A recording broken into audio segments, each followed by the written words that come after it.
স্বাগত জানাই। আজ রাত্রে পনিরের তরকারি। মিডিয়াম সাইজের দুটো আলু কেটে নিয়েছি। এখানে আছে মটরশুঁটি, এখানে আছে টমেটো, আর এখানে আছে ধনেপাতা কুচানো। কড়াইয়ে তেল দিয়ে দিচ্ছি পনিরটা ভাজার জন্যে। একটু গরম হতে দেবো। তারপরে কেটে নিয়েছি।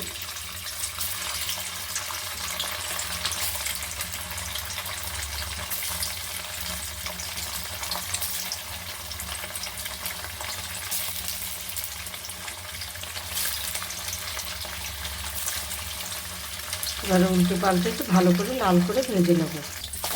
এখন পনিরটা আমি উল্টিয়ে দিলাম।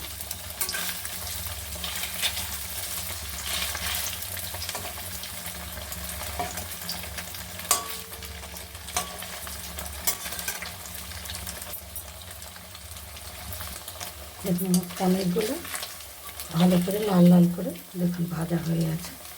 এবার আমি আলুটা লাল লাল করে আলুটা ভেজে নেবো।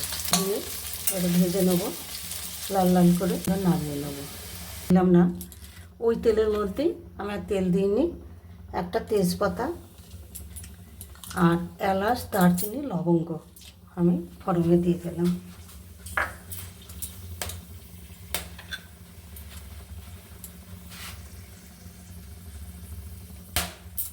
এতে বাটা আছে প্লেটে জিরে, কাঁচা লঙ্কা, আদা। আর এবার দেখছি জিরে গুঁড়ো, এবার ধনে গুঁড়ো, হলুদ গুঁড়ো,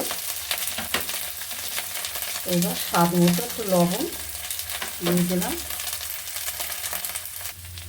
এবার দিয়ে দিচ্ছি আমি একটা টমেটো কুচিয়ে রেখেছিলাম, টমেটোটা দিয়ে দিলাম। একটু নেড়ে চেড়ে নেবো। এবার ভেজে রাখা আমি আলুগুলো মশলার সাথে একটু কষিয়ে নেব।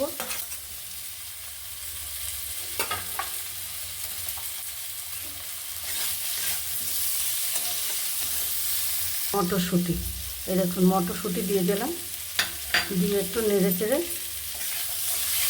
বন্ধুরা, মঙ্গলবারে আমরা নিরামিষ খাই, তাই আজকে নিরামিষ। এবার জলের বদলে আমি একটু দুধ দিয়ে দিচ্ছি, রান্নাটা টেস্ট হবে। বন্ধুরা, তরকারিটা এবার একটু ঢেকে দিচ্ছি, ঢাকাটা খুলে নিচ্ছি।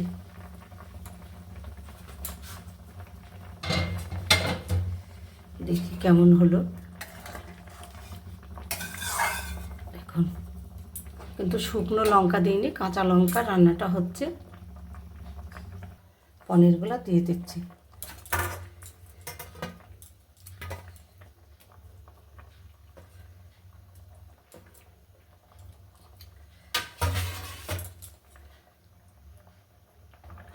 বন্ধুরা, একটু চিনি দিয়ে দিচ্ছি, কেন নিরামিষ তরকারি তো একটু চিনি দিলে টেস্টটা ভালো হয়।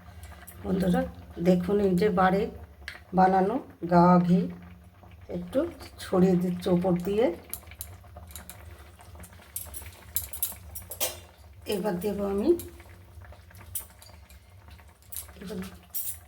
ধনে পাতা কুচিয়ে কেটে রেখেছিলাম, এই ওপর দিয়ে ছড়িয়ে দিয়ে এবার তরকারিটাকে নামিয়ে ফেলবো।